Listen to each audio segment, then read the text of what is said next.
So nastaran, maing hapon ka natong tanan. Okay. So pasalamatan na sa itong ginawa, nga nakatambong ni atong Santos nga misa sa unang Domingo sa Kwarisma. Mula pasalamatan tayong ginawa, tagang itong ginawa sa kamasipag pakpak. Perfect. Ginaingon nila nga ang kalibutan ko no, gihugaw-hugawan sa lumot sa paghigugma. Kaya ang tanang mga tao may gugma man gayod. No? Mao na nga karong adlaw magka-relate sa ta. Kay ang Kwarisma abot pasabot mo na ang pagpahayag sa Ginoo sa iyang gugma sa tao. Pinagi sa pagpakamatay haron kita maluwas sa atong mga sala. Mao na ang ato pasidunggan ng ang mga nagmahal. Kinsa may mga nagmahal karon so natural ang Petron, Shell, Caltex, COL o Phoenix. Ang tanang mga gasolinahan kay mahal na kaayo. No? Mao na ang tao may gugma gayod. Ningon sila ayaw kuno pagpanguyab og daot. Kay sigurado kang matunok. Ayaw sa pagpanguyab og tambok. Kay maglibog ka. Kung imo ba siyang higugmaon o imo bang humbaon. Paita. Pero may ganito nga grabe ba. No? Sa katao dito sa Jollibee. Kita siya gwapa kay tindira nga inusinti taon kayo. Tiyaday. Namo diri wifi. Tiyawara ba sir? Ang amo diri buko payra o mango pay. Paita. Pero man nga nato ang gugma ato makitaan nga kanunay buhi. Mao na nga karon nga atong isaulog ang Kwarisma. Mao niya paghandom na to nga si Jesus nangandam sa 40 ka adlaw no. Aron siya magsugod na sa iyang misyon niya sa 40 ka adlaw wa gyud siya mukaon. Nga naman, aging preparasyon na sa atong ginabuhi labi na sa atong pang-eskwela kung nagpreparar tag maayo mulampos kita kay kung dili wasad yun. Nag-istorya doon ka mga classmate sabay makagraduate ka taani unsa man ning atong grado isang atong grado murag Omicron o Delta sa COVID man na unsa man ang Omicron siya o make up ka karon og klase unsa man ang Delta dili ta ka graduate maita no kay man grabe ba makitaan sa imong sinultihan ningon ang Mr. Pedro unsa man ma'am siya how old are you? I'm fine, thank you. Sa dili ba, ilang taon ka na? Sa taon? 2022. Sa dili ba, pila imong edad? Sa usarang, akong nanay nga edad. Paita, yun. Kaya mo na, huwag makatunan kung may maayong pagpangandam. Ningon ang English teacher, Juan, unsa man ma'am, so what is the future tense? If I say I killed you, so ma'am, you will go to jail. Paita. Kaya mo nga itong grabe, you know? Mo na nga sa itong ginawa mo na itong bantayan, Kaya kung wag ito magkatunan, grabe, no? Mailhan, yun. Nga na, Maestra, Maria, unsa man, kinsa man na ang tao nga na makita na to sa 500. Ayan nga, nagsugod sa letter N, ya A. Siya, ma'am, Nora Honor. Pagsiwaroy. Siya, lalaki, manain siya, Mr. Nora Honor. Kaya man nga grabe, no? Mao na nga karoon natong makitaan, Nga si Jesus, sometimes siya gigutom tungod sa 40 kaadlaw nga wa pagkaon. Gitintal sa yawa. Natural kay gigutom siya, unsa man ang unang tentasyon sa yawa. Ningon siya, kung ikaw anak sa Diyos, kaning bato, himo ang pan para doon na kay maayo. Pero nilot kay Jesus, kay sa matag tentasyon, doon na siya itubag. O yan itubag nga ang tao, di nila mabuhi pinaagi sa pan. Kundili, sa pulong sa Ginoo. Ang laing pan, ang Eucharistia nga atong gisaulog. No? Usay bitaw kining kaon, mo ni makapalisod sa atong pagsaulog sa Kwarisma, di ba giingnan ta nga kada Biyernes magpugong sa pagkaon o karne. Yung sa mo makalimot ta, yung kalimot nato kanang humana tagkaon. Busog na ba no? Sumagot sa miaging Miyerkules, mamonto yung pagbadlis no. Sa agtang, sa abo, niya karon pili na ang badlisan ng agtang. Uban, maghuwag niya po na dila. Uy, lami kayong putangan. Kaya man nga makalimot yun ta, no? Kaya sahir ba sa atong kinabuhi, pagka makalimtanon, mutukar yun. Kasagaran ka no sa, kung doon na tayo utang, makalimot. Mao nang ingon sa Ginoo, ikaduha, gitintal sa yawa si Jesus, pinaagi sa pagingon, kining tanan mo makita, no? Nga mga property o tanan, nga mga kami ang tampo nga makita nimo nga mga kaptangan sa kalibutan imo na ning tanan kinibahanti ug uban pa pero nagingon ang Hesus ang Ginoong Hesus no sa atong kinabuhi dili nato angay no nga atong pagayukmuan ang mga bande kundi ang Dios lamang. Usay bitaw sa atong kinabuhi ang atong focus, atong attention usay naron sa kwarta. Ni gani ang mga managtiayon mao ni awayan nila pirmi. Unsa ganito yung rule nato mahitungod sa marriage niining kwarta. Ningon sila nga the money of the wife belongs to the wife while the money of the husband still belongs to the wife. Mo din na ningon tong duha ka baragabigo sabay. Unsay sikreto para di ko kasab-an sa akong asawa? Sa 5 ra ka butang. Unsa man? Una sa tanan imong asawa hilamosi og kwarta. Ikaduha sa ligua og kwarta. Ikatulo wapagay siya mangayo tagain ng kwarta. Maita. Ikaupat ayaw jud undang og hatag og kwarta. Ikalima do na gay siya ipangutana sa lipas nimo siya tubagon tagay sa kwarta. Maita no. Mo ni gingon sa yawa nga tentasyon no.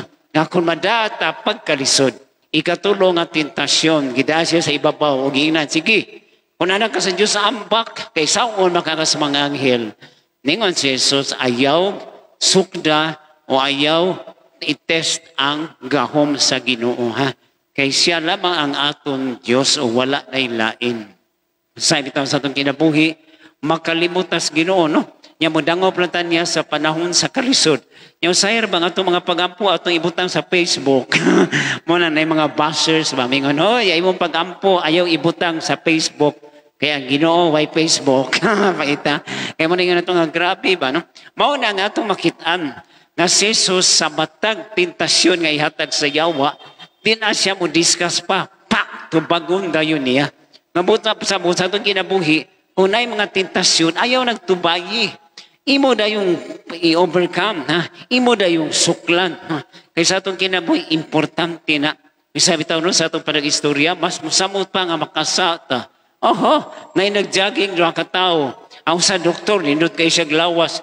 Ang sa katao, purtin dauta, iyang giingnan, Brad. Mag-jogging pa ka, Brad, nga purtin mo dauta, basi mo lupad ka.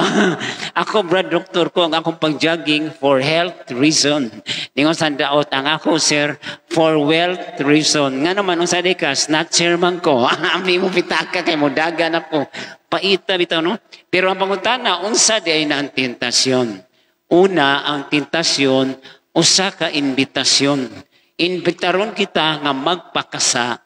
Ang tentasyon, diri pa siya sa, ha? Giimbitar, pagka mo na kung imong dawato na imbitasyon, wa na. Ana na ka masuod sa iyang laang sa pagpakasa. Nangaligo bitaw to ang mga barkada sa dagat.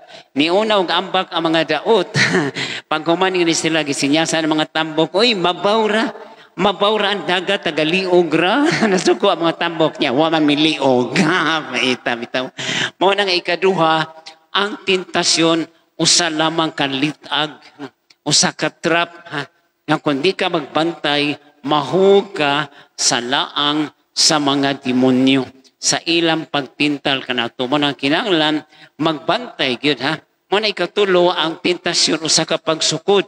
Kung unsa kita kalig-on, niya magbantay ta. Kaya ang tentasyon, di lang mo pahawa, mo balik-balik ni. Muna kung di ta lig-on sa itong pagtuo, madala kita ha. Unsa makasagaran ang appearance sa tentasyon, A, B, C, D, E, F, G.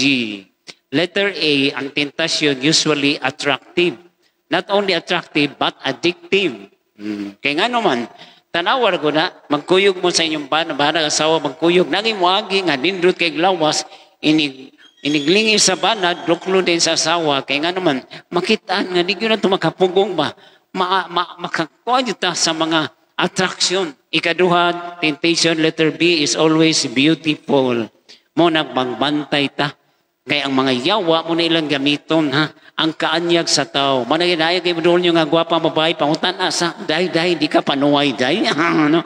Kaya sa ibitaw, mauro man itong tanaw sa itong gagalingon, no? Kung unsa ta kagwapa, na gulta na babae, so unsa man ni oy, dagam na kayo bugas sa akong naong, gina siya siyang amiga, okay ra ng bugas dahi, kaysa kagid. Paita, no?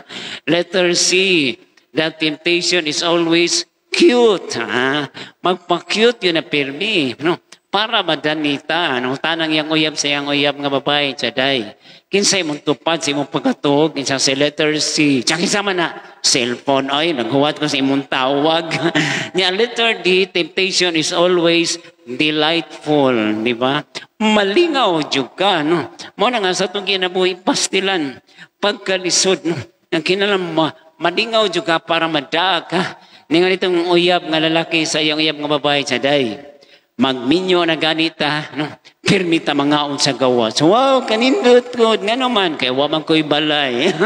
Ato tas gawas pirmi. Muna nga pagkalisod yun ginoon sa kinabuhi. And letter F, unsa man na. Letter E, unsa man letter E. Ang temptation is always easy to access. No? Sayon ra kaayo. No? Mabitaw na nga sa itong kinabuhi, magbantay ta ha. Kay dali kay tamada. No? And F, ang temptation is always friendly at the start, no? Kaya nga ron, kumada ka, mabito na user-friendly. Muna nga, kumadala ka, waan na. Muna sa amin sila, Father, bendisyonero gina kong uyab, para mawa ang panuway. And finally, the temptation is always good. Good in appearance. Ha? Mabito na usahay sa ito, mangibuhat, magbantay ta. Kaya basig mo ni makapahugno na to sa tubangan sa Ginoo. Na sa katao, ano, sa sul sa jeep, samtang naglingkod siya kung sa katiguan nga babae, gatindog ra siya. Nang, ikay pulis akong lingkuranan. Pag puli niya, nagyaw-yawan ta ng mga pasahero. Nga naman, siya man ang driver. Pulihan siya glain. Di makaapot, no? Mauna nga sa itong ginabuhi, nining panahon sa Kwaresma. Mauna itong naon. Una, kinahanglan doon na kita'y mahalad nga sakripisyo. Ikaduha, pagpuasa o pagpugong. Labi na sa pagkaon ng karne, matang tirnis, pag-apil sa mga Station of the Cross, o ban pa mga kalihukan. Kaya unsa may gingon sa Santo Papa, tanan natong mga sakripisyo karon atong ihalad ha sa kagubot nga nitabo sa Ukraine. Kaya ilang kagubot kita maapektuhan tibuok kalibutan ha. Yang ilang sa pagantos ato pagantos isip mga Katoliko, isip ilang mga igsoon ha.